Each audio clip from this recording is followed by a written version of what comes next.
জমিয়তে উলামা ইসলাম বাংলাদেশের পলিসি হলো, দলীয় সিদ্ধান্ত হলো, দলীয় কর্মকৌশল হলো বহু শহীদের রক্তের বিনিময়ে অর্জিত স্বাধীনতাকে কোনোভাবেই বিপন্ন হতে দেওয়া যাবে না। যারা শহীদদের রক্তের সাথে বেইমানি করতে আসবে, বিশ্বাসঘাতকতা করতে আসবে, যে দলের নামে আসুক তারা অপশক্তি হিসাবে গণ্য হবে এবং সেই সকল অপশক্তির বিষটা আগামীতে আমরা একসাথে ভেঙে দেব ইনশাআল্লাহ। আমাদের জমিয়তে উলামা ইসলাম বাংলাদেশ মনে করে নতুন সরকার, অন্তর্বর্তী সরকার এমন কোন সিদ্ধান্তের ফাঁদে পা দেবে না যেই সিদ্ধান্তের কারণে পরাজিত শক্তির পুনর্বাসিত হওয়ার ক্ষেত্র তৈরি হয়। আমরা এমন কোন ফর্মুলাকে সমর্থন করি না, এমন কোন ফর্মুলাকে দেশে বাস্তবায়িত হতে দেব না যেই ফর্মুলা বাস্তবায়িত হলে পরাজিত শক্তি আবারও পুনর্বাসিত হওয়ার ক্ষেত্র তৈরি হয়। এই বিশ্বাস থেকে, এই থিওরি থেকে, এই দৃষ্টিকোণ থেকে আমাদের বক্তব্য, আমরা পিআর পদ্ধতি চাই না। আমরা জাতীয় নির্বাচনের আগে স্থানীয় নির্বাচন চাই না এবং আমাদের বক্তব্য পরিষ্কার। সুষ্ঠু নির্বাচনের জন্য আগামীতে স্বৈরতন্ত্র যেন উঁকি মারতে না পারে সেই বিষয়টাকে নিশ্চিত করবার জন্য যতটুকু সংস্কার দরকার ততটুকু সংস্কার সেরে অবশ্যই যৌক্তিক সময়সীমার মধ্যে অন্তর্বর্তী সরকারকে জাতীয় নির্বাচনের বন্দোবস্ত করতে হবে। আমাদের এই দাবির সাথে আপনারা একমত আগুঠা। আল্লাহ সবাইকে কবুল করেন। আমরা দেখতে পাচ্ছি এই নতুন বাংলাদেশে অনেক শক্তি, অনেক দল, বিভিন্ন মাদ্রাসা, বিভিন্ন মসজিদ, বিভিন্ন শিক্ষা প্রতিষ্ঠানে আধিপত্য বিস্তার করবার চেষ্টা করছে। এটা রাষ্ট্রের জন্য কোন অবস্থাতেই শুভ লক্ষণ হতে পারে না।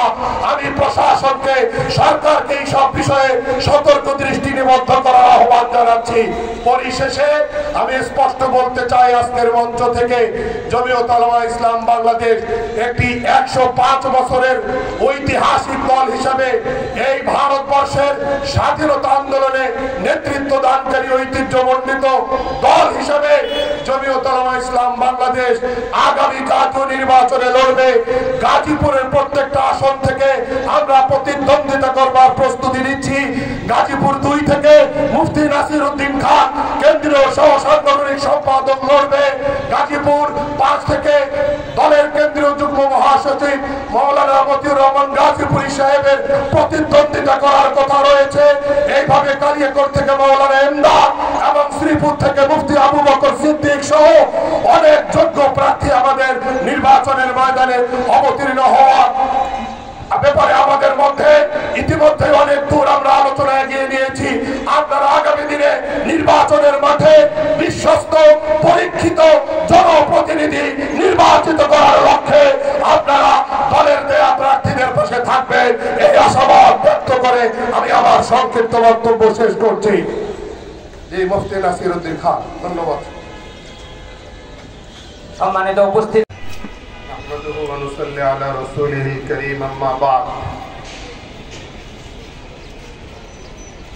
যুব জমিয়ত বাংলাদেশ গাজীপুর জেলা ও মহানগর কর্তৃক আয়োজিত আজকের এই গণসমাবেশের স্নেহভাজন সভাপতি, মঞ্চে উপস্থিত আজকের এই সম্মেলনের সমাবেশের সম্মানিত প্রধান মেহমান, জমিয়তে উলামা ইসলাম বাংলাদেশের সম্মানিত সিনিয়র সহ সভাপতি, বরেণ্য আলেমে দ্বীন ও শাইখুল হাদিস মাওলানা ওবায়দুল্লাহ ফারুক দামাত বারাকাতুহুম সহ দলের সম্মানিত কেন্দ্রীয় নেতৃবৃন্দ, গাজীপুর জেলা জমিয়তের, যুব জমিয়তের, ছাত্র জমিয়তের বিভিন্ন পর্যায়ের নেতৃবৃন্দ, আমার সামনে বসা সংগ্রামী সাথী ও বন্ধুগণ, সাংবাদিক ভাইরা, সর্বপ্রথম মহান আল্লাহর শাহী দরবারে লাখো কোটি শুকরিয়া আদায় করছি, যিনি আমাদেরকে এই সুন্দর আয়োজনে একত্রিত হওয়ার তৌফিক এনায়েত করেছেন। আল্লাহর শাহী দরবারে আমরা কালিমাতুশ শুকর পড়ি নেই আলহামদুলিল্লাহ। যারা আয়োজন করেছেন তাদেরকে মোবারকবাদ জানাই। সময় একেবারেই কম,